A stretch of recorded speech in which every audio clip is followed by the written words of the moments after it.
됐습니다. 네. 자, 오늘 이사야서 3장과 4장을 이제 연결시켜서 보는데 그 4장 1절까지가 이제 그 시온의 딸들에 대한 이야기가 연결되는 내용이라고 볼 수가 있겠죠.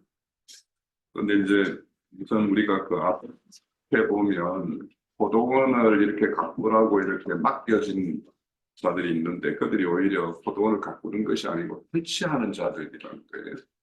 그러니까 실질적으로 그들에게 탈취를 당하고 있는 시온의 딸들인데, 근데 시온의 딸들이 자기가 탈취당하는지는 모르고 있어요. 지금 오히려 자신들은 아직 그들과 포도원에서 잘 이렇게 단장되고 있다라고 생각을 하고 있는 사람들이죠. 그러니까.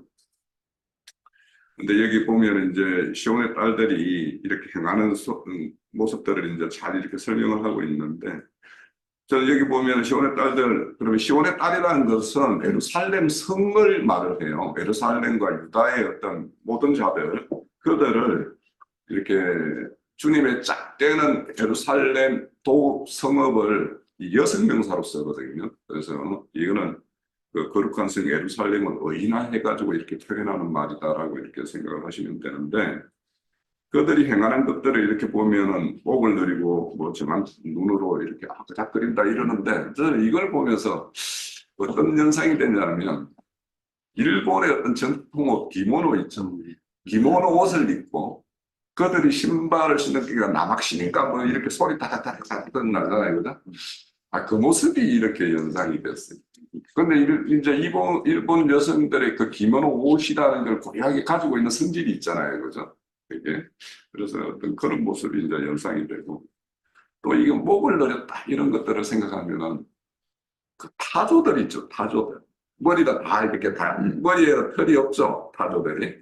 그냥 그러면서 긴 목을 막 뺐다 막 였다 막 이렇게 하는 모습들을 보여요.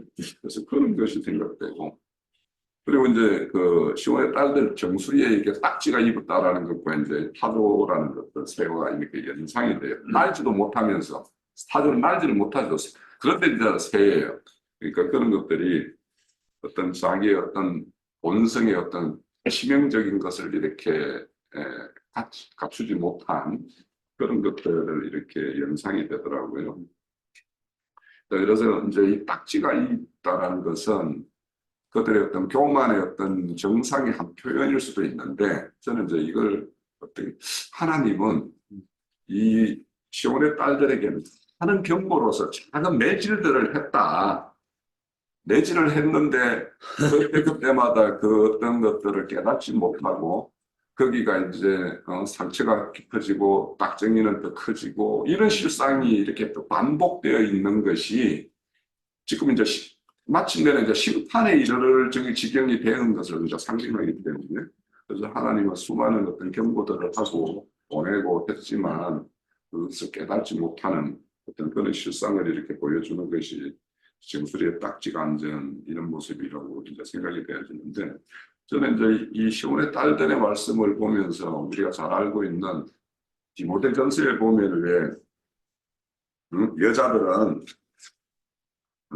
말씀이 있죠. 디모데전서 2장에 보면 일체의 순종함을 배우라 이렇게 말씀하죠. 디모데전서 2장 11절에서 15절에 보면 여자가 가르치는 것은 남자를 주관하는 것을 허락하지 않는다 했는데, 여기 보면은 여자를 뭐 이렇게 자기를 다스리는 자로 삼고 이런 말들이 앞에 있었죠.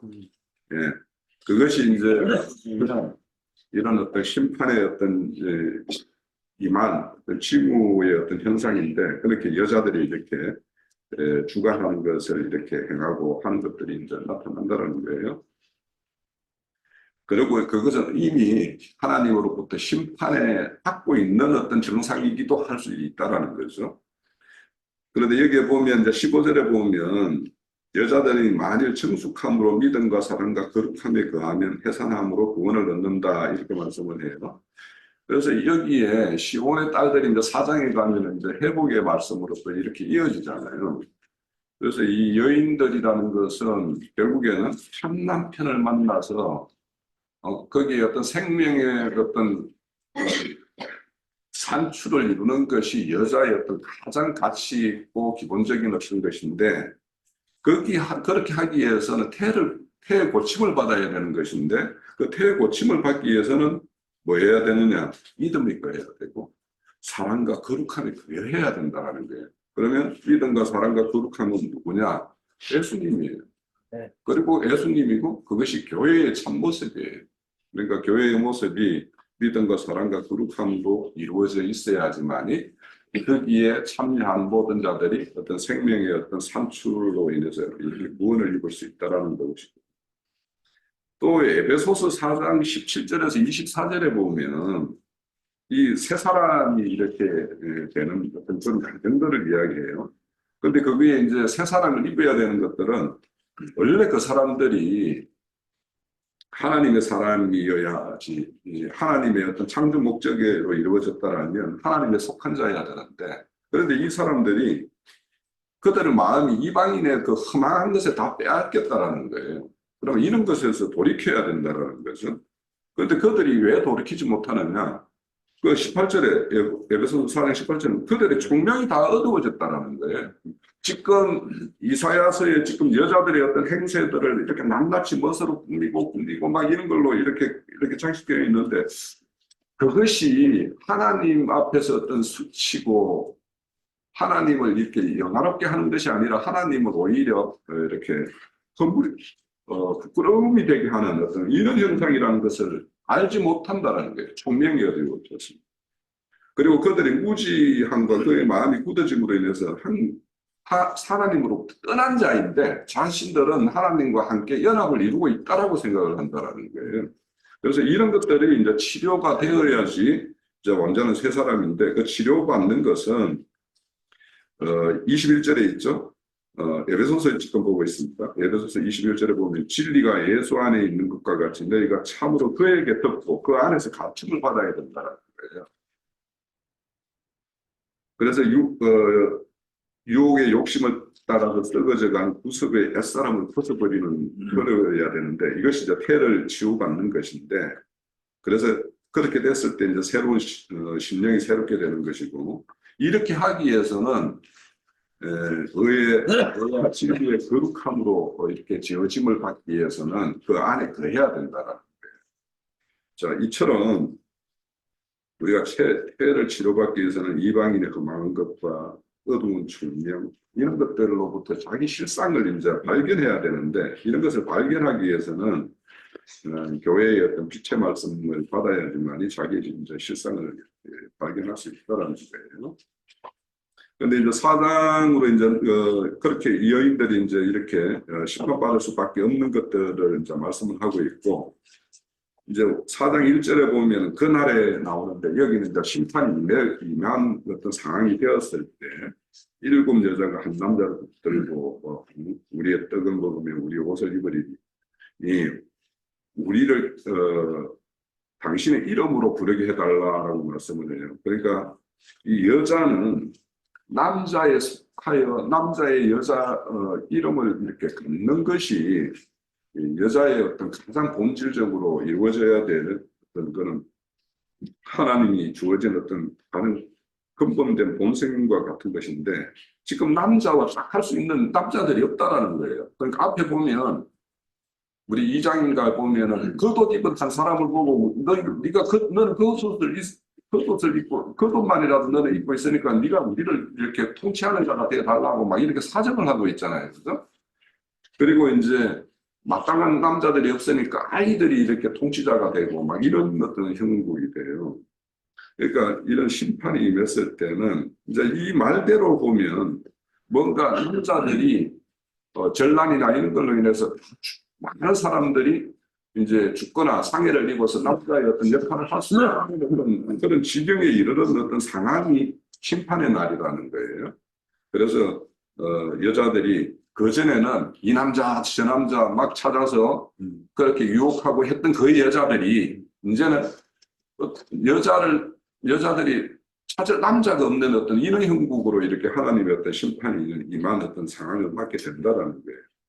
그래서 남자들은 그 앞에 보면 자기 어떤 권력으로 가난한 자들을 어떤 착취하는 자로 인해서 피를 쏟게 하는, 그러니까 그런 어떤 죄를 하나님 앞에 저질렀다면 여자들은 그런 어떤 물질의 어떤 풍요나 막 이런 것들을 가치 없이 이렇게 소황되게 이렇게 행함으로 인해 가지고 그런 어떤 금방 읽었던 3장의 어떤 여자의 어떤 그런 모습들을 이렇게 행했던 것과는 아주 대조적으로 하나님의 심판이 임하면 자기들이 속할 남자도 없을 어떤 이런 지경에 이를 어떤 그런 심판의 때를 이렇게 말씀을 하시는데, 근데 이제 2절에 보면은 이제 딱 전환이 돼요. 1절에도 그날이고, 1절의 그날은 하나님의 어떤 심판이 임했을 때의 어떤 그날이고, 2절의 그날은 이들에게 다시 회복의 어떤 말씀을 줘요. 그래서 이 이사야서 처음에 이렇게 말씀의 전개를 보면 하나님의 어떤 징계를 받을 수밖에 없는 그런 어떤 상황에서 하나님의 어떤 징계 이후에 다시 회복의 말씀을 계속 이렇게 짧게 이렇게 삽입해서 주시는 거 보면 앞에 1장에도 보면 남은 자라는 이야기가 있고, 또 4장 2절에도 보면 이스라엘의 피한 자라는 말씀이 나오고, 3절에 보면은 시온의 남은 자들, 예루살렘에 머무른 자들, 이런 사람들이 나와요.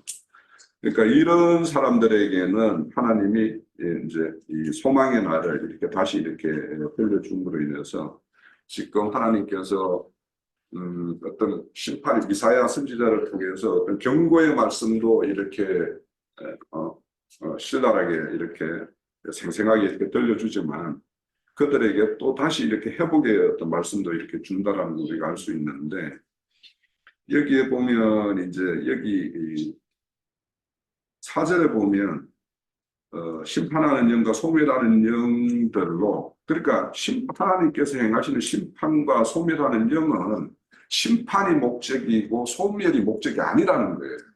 그러니까 더러움을 이렇게 소재하는 어떤 정결을 이루기 위해서 행하시는 하나님임을 우리는 먼저 생각을 해야 되는 것인데, 그래서 시온의 딸들이 어떤 더러움을 씻기며라고 이렇게 말하는데, 씻기며라는 이 말을 이제 그 히브리어를 찾아보면 사면하다 이런 뜻이 있어요.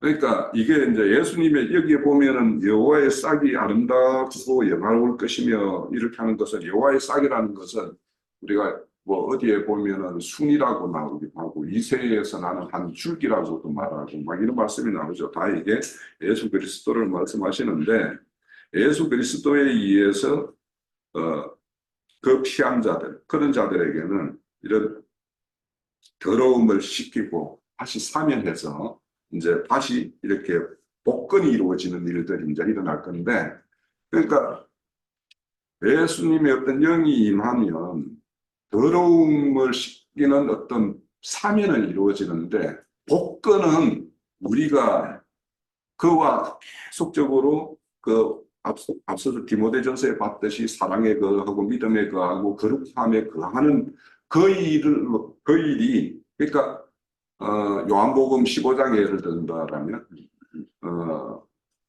나무 줄기에 붙어 있는 가지처럼 그렇게 붙어 있었을 때 점진적으로 어떤 일정한 시간이 되었을 때 이제 복권이 되는 거예요. 이 복권이라는 거는, 복권이 이루어진다는 것은 우리 요즘에 이제 민수기에 볼 때 땅의 분배에 참여할 수 있는 것까지가 되었을 때 이게 완전한 복권이 되는 거죠. 그러니까 백성으로의 어떤 신앙으로 끝나면 사면은 받지만 사실은 실질적인 어떤 복권은 이루어지지 않는 거예요. 그러면 우리가 헌법적으로도 오늘날 법으로 보면 뭔가 사면을 받았으면 복권이 완전히 이루어져야지만이 우리가 하나님의 어떤 지음을 받은 창조 목적에 우리가 부응하는 것이기 때문에, 그래서 사면에만 머무를 것이 아니라 이제는 우리는 혼의 구원을 이루고 하나님의 어떤 사역의 어떤 참여자가 되어서 그런 복권까지 우리가 완전히 이루어지는 어떤 그런 날을 소망하면서 우리가 신앙을 해야 될 거라는 생각이 들어요. 그랬을 때 이제 완전한 그 회복의 말씀이 이제 5절에 있죠. 5절에 보면 여호와께서 거하시는 온 시온산과 모든 지팡이 위에 낮에는 푸른 기둥과 밤에는 하염의 빛을 만드시고 그 모든 영광 위에 덮개를 두시며 소막이 있어서 낮에는 더위를 구하고 그늘에 지으시며 폭우를 피하시는 숨을 곳이 되리라 이렇게 말씀하시는데 이것은 이제 이스라엘이 출애굽해서 강약기를 행할 때 보면은 낮에는 구름 기둥으로 밤에는 불 기둥으로 이스라엘 백성들과 함께 하신과 함께 보호해 주신 것 같이 그 영화로운 그 싹이 났을 때 그분에 의해서 이렇게 이루어질 것을 이렇게 예언하는 말씀이고요. 그래서 우리가 그분의 지금 현재 저는 이제 오늘 현재는 이제 민수기 말씀 그 앞에 24호장 이쪽 말씀을 조금 이렇게 들으면서 이 발락과 발람이 이스라엘을 이렇게 저주하기 위해서 큰 노력을 해요. 그런데 그것을 지금 막고 있는 것이 여호와 하나님이 그들의 어떤 저주를 막고 있어요. 그러면 이 순간에도 우리에게는 누군가가 저주, 미혹의 영들의 어떤 역사 이런 것들이 이 순간에도 있는 거예요. 그런데 그것을 지금 우리를 지키고 보호해주고 있다라는 이 인식을 우리가 가져야지. 그래야지 지금 그렇기 때문에 우리가 이 자리에 모여서 이런 공간에서 이런 어떤 말씀 가지고 이렇게 함께 하고 있다라는 것을 이렇게 알 수가 있어요. 그러니까 오늘 내가 아무 탈 없이 뭐 무사히 이렇게 살았으니까 뭐 의뢰이 그러던 이가 아니라 이렇게 우리를 미혹으로 뭔가로 이렇게 떨어지게 하기 위해서 활동하는 그런 영들의 역사가 있지만 우리는 이렇게 불담으로 우리를 지킴을 받고 있다라는 이런 인식하에서 오늘 하루도 이렇게 민수기 보면은 이제 뭐 계속 이제 주기적마다 7절기들을 이렇게 지키라고 해요. 그 지키라는 것은 기억하라는 거예요.